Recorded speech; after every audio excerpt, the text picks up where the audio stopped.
Hello दोस्तों, welcome back to another video. आपका मेरे चैनल पे हार्दिक स्वागत है। आज हम बात करने वाले हैं क्लास 11th की unit second Olympic value education के बारे में। तो चलिए स्टार्ट करते हैं। सबसे पहले हमारे मन में एक सवाल आता है कि ये ओलंपिक आखिर होता क्या है। ओलंपिक आखिर है क्या। आज दुनिया का सबसे बड़ा खेल आयोजन ओलंपिक गेम है, जिसमें लगभग हर देश के खिलाड़ी भाग लेते हैं। लेकिन ऐसा हमेशा से नहीं था, मतलब पहले से ऐसा नहीं होता था जो आज के टाइम पे हो रहा है। लगभग 2800 साल पहले, मतलब एंसेंट टाइम में, ग्रीस के ओलंपियक नामक स्थान पर धार्मिक उत्सव के दौरान खेल प्रतियोगिताएं होती थी। इन्हें एंसेंट ओलंपिक गेम्स कहा जाता था। जो ओलंपिया शहर था उसमें ये फेस्टिवल के तौर पे गेम आयोजन किए जाते थे, ऑर्गेनाइज किए जाते थे, जिसको एंसेंट ओलंपिक कहा जाता था। इन गेम्स को बाद में बंद कर दिया गया था, जिसके बाद 1500 साल तक ओलंपिक नहीं हुए। फिर एक फ्रांसीसी शिक्षक पियरे डी कॉर्बेटिन ने सोचा कि अगर पूरी दुनिया के खिलाड़ी एक जगह खेल लें तो देश के बीच लड़ाइयाँ कम होंगी और दोस्ती बढ़ेगी। ऐसी उनकी मेंटेलिटी थी कि जितने भी खिलाड़ी होते हैं वो एक जगह मिलकर खेलेंगे तो अलग अलग देश के खिलाड़ी अपने देश को रिप्रेजेंट करेंगे, ताकि उनमें तालमेल बढ़े और उसमें फ्रेंडशिप बढ़े। इस थिंक के साथ उन्होंने 1896 में मॉडर्न ओलंपिक गेम की शुरुआत करी। तो जो एंसेंट ओलंपिक होते हैं वो 76 BC के अंदर स्टार्ट हुए थे और 394 AD के अंदर वो बंद हो गए थे। और जो मॉडर्न ओलंपिक है वो 1896 के अंदर स्टार्ट हुए थे। जिनको स्टार्ट करने वाले थे वो एक फ्रांसिस के फिजिकल एजुकेशन टीचर थे, पियरे डी कॉर्बेटिन। अब हम बात करते हैं कि हमें इनके अंदर पढ़ना क्या क्या है। तो हम पढ़ेंगे सबसे पहले Olympism concept and Olympic value education, ancient and modern Olympic जो भी मैंने आपको बताया, Olympic symbol, motto, flag, oath and anthem, Olympic movement structure, ये सारी चीज़ें हमें पढ़नी है। तो सबसे पहले हम बात करते हैं ओलंपिक मूवमेंट क्या होता है। ओलंपिक मूवमेंट में क्या चीज़ें होती हैं।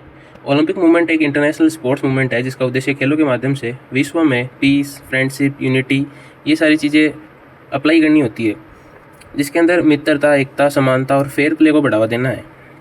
यानी ओलंपिक केवल मेडल जीतने का नाम नहीं है, ये लोगों की मेंटेलिटी को भी प्रिपेयर करता है, डेवलप करता है। जैसे कैसे अच्छे इंसान बनना है, दुनिया में शांति कैसे लानी है, सभी देशों को एक मंच पर लाना है, खेल भावना विकसित करनी है। तो ये सारे काम ओलंपिक मूवमेंट करता है। इसके बाद हम बात करते हैं फिजिकल, और इसके फिजिकल एजुकेशन के अंदर इसके क्या क्या डेवलपमेंट होते हैं, क्या क्या मॉरल हैं। जैसे कि डिसिप्लिन होता है, कॉन्फिडेंस होता है, ऑनेस्टी होती है, लीडरशिप होती है, रिस्पॉन्सिबिलिटी होती है। ये सारी चीज़ ओलंपिक में डेवलप होती है एक एथलीट की, एक स्पोर्ट्स पर्सन की। अब हम इसके अंदर बात करते हैं ओलंपिक वैल्यू के बारे में। ओलंपिक वैल्यू क्या होती है। ओलंपिक वैल्यू के 3 मुख्य जो वैल्यू होती है वो उस पर ही आधारित होती है, उस पर डिपेंड होती है। जैसे कि सबसे पहला आता है एक्सीलेंस, मतलब श्रेष्ठता। इसका मतलब केवल गोल्ड मेडल जीतना, सिल्वर मेडल जीतना ये नहीं होता। इसका मतलब होता है अपना बेस्ट देना, अपनी बेस्ट परफॉर्मेंस करना। अगर किसी खिलाड़ी ने पूरी मेहनत की है तो वो ही खिलाड़ी अपनी एक्सीलेंस देगा। मतलब जो भी खिलाड़ी अपनी कई साल से अपने अलग अलग पीरियड में वो तैयारी कर रहा है, अपनी गेम को सोच के रख रहा है कि मेरे को इस टाइम पे अपने टाइम को पीक लेवल पे लेके जाना है, तो वो उसका एक्सीलेंस कहलाता है। उसके बाद नेक्स्ट आता है फ्रेंडशिप। ओलंपिक हमें सिखाता है कि जो कॉम्पिटिटर होता है वो दुश्मन नहीं होता, वो भी एक स्पोर्ट्स पर्सन होता है। मतलब अगर किसी गेम के अंदर 2 लोग पार्टिसिपेट कर रहे हैं, एक प्लेयर होता है, एक उसके अगेंस्ट खेलता है, मतलब तो वो कॉम्पिटिटर होता है, वो उसका दुश्मन नहीं होता, वो उसका एक, वो भी अपने गेम को वहाँ पे लीड कर रहा है, आप भी वहाँ पे उसको लीड कर रहे हो। तो ये ओलंपिक दिखाता है कि एक दूसरे के समान रहते हैं, बस वहाँ पे ये डिफरेंस निकलता है कि किसकी स्किल कितनी बेस्ट है, किसकी तैयारी कितनी ज़्यादा है। तो वहाँ पे उनको दोस्ती रखनी चाहिए। मैच ख़त्म होने के बाद सभी खिलाड़ी एक दूसरे का सम्मान करते हैं। मतलब मैच पूरा होता है तब एक दूसरे से हैंडशेक करते हैं, हग वगैरह करते हैं, नॉर्मल बातचीत करते हैं, मतलब फ्रेंडशिप बढ़ाते हैं, ताकि उन दोनों के अंदर बॉन्ड बढ़ा रहे। और जो भी कॉम्पिटिटर होते हैं उनको दुश्मन की नज़र से ना देखें, ताकि अग्रेशन कम हो गेम के अंदर। उसके बाद आता है रिस्पेक्ट, सम्मान। मतलब रिस्पेक्ट का मतलब होता है रूल्स को फॉलो करना, अपोनेंट को सम्मान देना, कोचेज़ को सम्मान देना, रेफरी की रिस्पेक्ट करना, ऑडियंस को रिस्पेक्ट करना। अब हमारे गेम के अंदर हमें रूल बताए गए हैं, हम उनका फॉलो नहीं कर रहे हैं, तो वो एक तरह से उनको उल्लंघन हो गया, तो हमें वो नहीं करना है।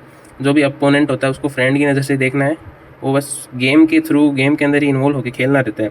अपने जो कोचेज़ होते हैं उनकी रिस्पेक्ट करनी होती है, क्योंकि हमें वो कोचिंग प्रोवाइड करते हैं। रेफरीज होते हैं वो अपने मैच का रिजल्ट बताते हैं, इसलिए उनकी रिस्पेक्ट करनी होती है। जो ऑडियंस होते हैं वो हमें चीयर अप करते हैं, तो उनके अगेंस्ट नहीं जाना चाहिए। ये थे हमारी ओलंपिक के 3 वैल्यू। अब हम देख लेते हैं कि ये जो एंसेंट और मॉडर्न ओलंपिक होता है ये क्या होता है। तो सबसे पहले हम बात करते हैं एंसेंट ओलंपिक के बारे में। एंसेंट का मतलब होता है प्राचीन ओलंपिक गेम। जो ये गेम होते हैं इनकी शुरुआत कैसे हुई थी, जो सबसे पहले इनकी शुरुआत कब हुई थी, लगभग 776 BC में ओलंपिया ग्रीस नामक की जगह थी, जिसमें ओलंपिक गेम स्टार्ट हुए थे, एंशिएंट ओलंपिक गेम स्टार्ट हुए थे, उस समय ये खेल ग्रीक गॉड जियस के सम्मान में आयोजित किए जाते थे। यानी शुरुआत में ओलंपिक्स केवल खेल नहीं बल्कि एक धार्मिक उत्सव जो होता है ना, फेस्टिवल टाइप में, उसमें खेला जाता था, उसमें इन्वॉल्व था। एंशिएंट ओलंपिक के अंदर केवल ग्रीक लोग भाग लेते थे, केवल पुरुष खिलाड़ी खेलते थे और खेल इसमें कम थे। जैसे इसके अंदर थे रेसलिंग, बॉक्सिंग और दौड़, ऐसे कुछ इवेंट थे इसके अंदर स्टार्टिंग में, और ये हर 4 साल में होते थे।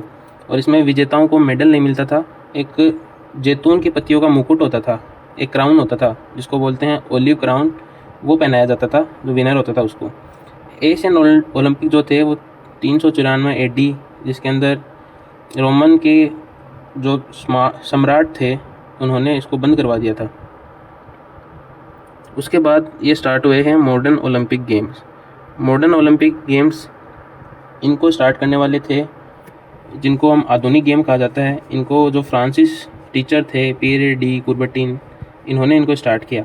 उन्होंने सोचा था कि अगर दुनिया के खिलाड़ी एक साथ खेलेंगे तो देशों में शांति और भाईचारा बढ़ेगा, इसलिए उन्होंने मॉडर्न ओलंपिक गेम स्टार्ट किए थे। इनकी स्टार्टिंग हुई थी 1894, जब पहली बार ये गेम आयोजित हुए थे 1896 के अंदर। सबसे पहले 1894 के अंदर IOC का स्थापना की गई थी, इंटरनेशनल ओलंपिक फेडरेशन या कम्युनिटी, इनकी स्थापना हुई थी। उसके बाद 1896 में पहले modern Olympic games Athens Greece के अंदर आयोजित किए गए थे। मॉडर्न ओलंपिक की क्या क्या विशेषताएं हैं उनके बारे में चर्चा करते हैं। दुनिया के जितने भी खिलाड़ी हैं वो सारे भाग ले सकते हैं, पुरुष और महिलाएं दोनों भाग लेती हैं इसके अंदर। पहले ये ऐसा नहीं था, और इसके अंदर कोई 3-4 गेम नहीं होते, बहुत सारे गेम खेले जाते हैं। Athletics, swimming, hockey, football, badminton, boxing, अलग अलग गेम इसके अंदर खेले जाते हैं, और ये हर 4 साल से में आयोजित किए जाते हैं। और जिसमें विजेता होते हैं, जो विनर होते हैं, उनको अलग अलग मेडल दिए जाते हैं, जैसे गोल्ड, सिल्वर, ब्रॉन्ज, ये सारे इसके अंदर किए जाते हैं। अब हम बात करते हैं ओलंपिक मोटो के बारे में। ओलंपिक मोटो क्या है? ओलंपिक मोटो का होता है कि एक शब्द होता है जो इनसे जुड़ा होता है, कि मतलब ये ओलंपिक हमें किस लाइन को फॉलो करने के लिए बोल रहा है। तो जो ओलंपिक का मोटो था उसका मतलब है, पहले मोटो का नाम है CTS, LTS, 4TS, जिसका अर्थ है इंग्लिश के अंदर फास्टर, हायर, स्ट्रॉन्गर। पहले ये 3 वर्ड थे, जिसमें 2021 में इन शब्दों में एक नया वर्ड जोड़ा गया जिसका नाम था कम्युनिटर, जिसका मतलब होता है टुगेदर। अब अगर हमें पूछा जाए पूरा मोटो क्या है, तो वो है CTS, LTS, 4TS, कम्युनिटर, जिसका अर्थ होता है फास्टर, हायर, स्ट्रॉन्गर और टुगेदर। इसका टोटल ओवरऑल मतलब निकलता है हम सब मिलकर आगे बढ़ें, ये इसका मोटो होता है। अब उसके बाद हम बात करते हैं ओलंपिक सिंबल के बारे में, जो ओलंपिक की रिंग्स होती हैं, जो फ्लैग होता है, उसके बारे में हम बात करते हैं। जो ओलंपिक की रिंग होती है वो मेनली 5 रंग की एक छल्ले होते हैं, जिसमें एक कलर होता है ब्लू, येलो, ब्लैक, ग्रीन और रेड। ये सारा जो अपने कॉन्टिनेंट्स हैं, महाद्वीप हैं, उनकी एकता का प्रतीक है। ये जितने भी रिंग्स होती हैं वो एक स्पेशल किसी कॉन्टिनेंट को फॉलो नहीं करता है, ये इन सब की एकता को दर्शाता है। जिसके अंदर जो ब्लू कलर होता है वो यूरोप, येलो कलर होता है वो एशिया महाद्वीप, ब्लैक होता है वो अफ्रीका के लिए, ग्रीन होता है वो ऑस्ट्रेलिया के लिए, और रेड होता है वो अमेरिका के लिए दर्शाया जाता है कि ये कॉन्टिनेंट इनके लिए है। लेकिन याद रखना, IOC आधिकारिक रूप से किसी एक रंग को किसी एक महाद्वीप से नहीं जोड़ता है, ये रिंग्स मिलकर विश्व की एकता दर्शाती हैं। अब हम ओलंपिक का जो फ्लैग होता है, जो फ्लैग का बैकग्राउंड होता है वो कैसे होता है उसके बारे में बात करते हैं। जो ओलंपिक का फ्लैग होता है उसको बैकग्राउंड एकदम सफ़ेद होता है, और सफ़ेद रंग शांति का प्रतीक है, मतलब पीस का प्रतीक है। बीच में उसके 5 रिंग्स होती हैं जो मैंने आपको अभी बताई थी। तो ये जो फ्लैग था इसको क्रिएट करने वाले 1913 के अंदर कुर्बटीन थे, जो कि मॉडर्न ओलंपिक के जनक माने जाते हैं। अब हम बात करते हैं ओथ, एंथम एंड फ्लेम के बारे में। ओलंपिक फ्लेम क्या है? ओलंपिक फ्लेम हमेशा ओलंपिया शहर है ग्रीस के अंदर, जिसमें सूरज होता है, उसकी किरणों से विशेष दर्पण की सहायता से, मतलब एक मिरर से उसको प्रज्वलित किया जाता है, और फिर टॉर्च रिले के माध्यम से होस्ट कंट्री तक पहुंचाई जाती है। ये शांति, आशा, निरंतरता, मानव एकता, इनका प्रतीक होता है। ओलंपिक टॉर्च रिले क्या होती है? टॉर्च कई खिलाड़ियों के हाथों में गुजरते हुए होस्ट सिटी तक पहुंचती है। ओपनिंग सेरेमनी में अंतिम धावक स्टेडियम में इसको जलाता है, यहीं से गेम्स की आधिकारिक शुरुआत मानी जाती है। अब हम बात करते हैं ओलंपिक का जो मूवमेंट स्ट्रक्चर है या ओलंपिक की जो कमेटी है उनके बारे में पढ़ते हैं। जैसे वर्ल्ड कप के अंदर फीफा है, क्रिकेट के अंदर ICC है, ओलंपिक गेम्स के अंदर वैसे ही IOC होता है, इंटरनेशनल ओलंपिक कमेटी। यानी IOC पूरी दुनिया में ओलंपिक मूवमेंट को चलाने वाली सबसे बड़ी संस्था है। इसकी जब स्थापना हुई थी तो वो हुई थी 23 जून 1894।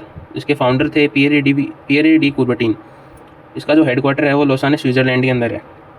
जो IOC के जो वर्क होता है उसका कार्य क्या होता है? तो उसका रोल क्या है, वो फंक्शन क्या है, वो हम पढ़ लेते हैं। ओलंपिक गेम का आयोजन करवाना, पहला इसका मेन कार्य यही है कि आईओसी खुद सारे खेल आयोजित नहीं करता, लेकिन होस्ट सिटी चुनता है और पूरे आयोजन की निगरानी करता है। ओलंपिक में सबसे पहले वो एक होस्ट सिटी चुनेगा, जैसे इंडिया उसने चुन लिया, अब उसमें कैसे क्या आयोजन करना उसकी प्लानिंग करता है। फिर हर ओलंपिक गेम में एक शहर चुना जाता है, जैसे पेरिस में 2024 चुना गया था, फिर लॉस एंजल्स 2028 के लिए है, ऐसे वो अलग अलग शहर चुनता है। फिर ओलंपिक चार्टर का प्लान करता है। आईओसी यह सुनिश्चित करता है कि सभी देश और खिलाड़ी ओलंपिक रूल का पालन करेंगे। फिर फेयर प्ले को बढ़ावा देना है, डोपिंग के खिलाफ कार्रवाई करनी है, खेलों को डेवलपमेंट करना है, स्पोर्ट्स का डेवलपमेंट करता है, ये सारे काम आईओसी के रहते हैं। और एक वर्ड आया था बीच में, ओलंपिक चार्टर। ओलंपिक चार्टर क्या होता है? ओलंपिक के नियम जहाँ लिखे होते हैं, जो भी रूल और रेगुलेशन होते हैं वो जहाँ पे मेंशन होते हैं, उसको ओलंपिक चार्टर कहते हैं। ओलंपिक चार्टर एक आधिकारिक दस्तावेज होता है, एक एग्रीमेंट होता है, जिसमें ओलंपिक मूवमेंट के नियम, प्रिंसिपल और जो भी रिस्पॉन्सिबिलिटी है वो सारी लिखी जाती है। इसे ओलंपिक चार्टर को कॉन्स्टिट्यूशन भी कहा जाता है, ओलंपिक का संविधान कहा जाता है। ओलंपिक चार्टर का मतलब मोटिव क्या है, उसके उद्देश्य क्या हैं? ओलंपिक गेम के नियम तय करना, उसके रूल डिसाइड करना, आईओसी, एनओसी और जितने भी इंटरनेशनल फेडरेशन हैं उनको उनकी रिस्पॉन्सिबिलिटी बताना कि आपका क्या कार्य रहने वाला है और कैसे आपको टूर्नामेंट ऑर्गेनाइज करना है।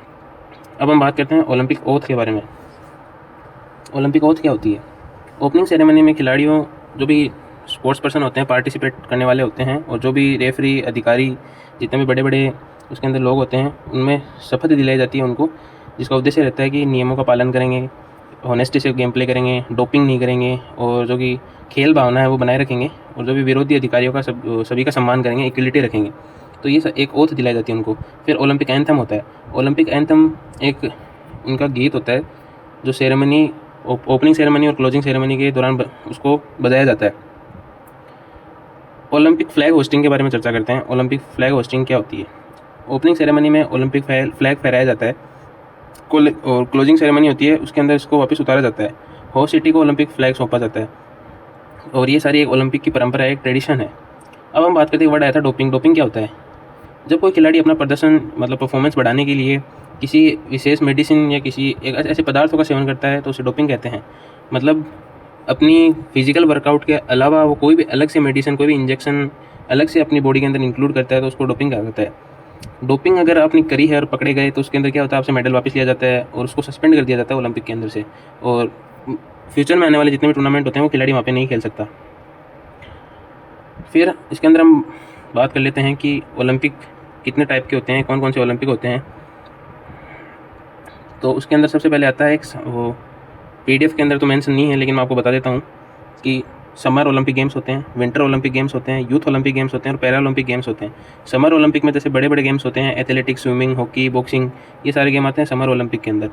फिर आता है विंटर ओलंपिक गेम, जिसके अंदर skating, ice hockey, figure skating, ये सारी जो भी आइसिंग भी की गई होती हैं उनको विंटर ओलंपिक गेम कहा जाता है। यूथ ओलंपिक गेम जो 15 से लेके 18 ईयर तक के बच्चे रहते हैं उनके लिए आयोजित की जाती है, और जो पैरा ओलंपिक होती है वो जो पर्सन होते हैं वो डिसेबल होते हैं उनके लिए आयोजन की जाती है। तो ये कुछ थी अपनी यूनिट सेकंड, जिसके अंदर ओलंपिक के बारे में बताया गया है।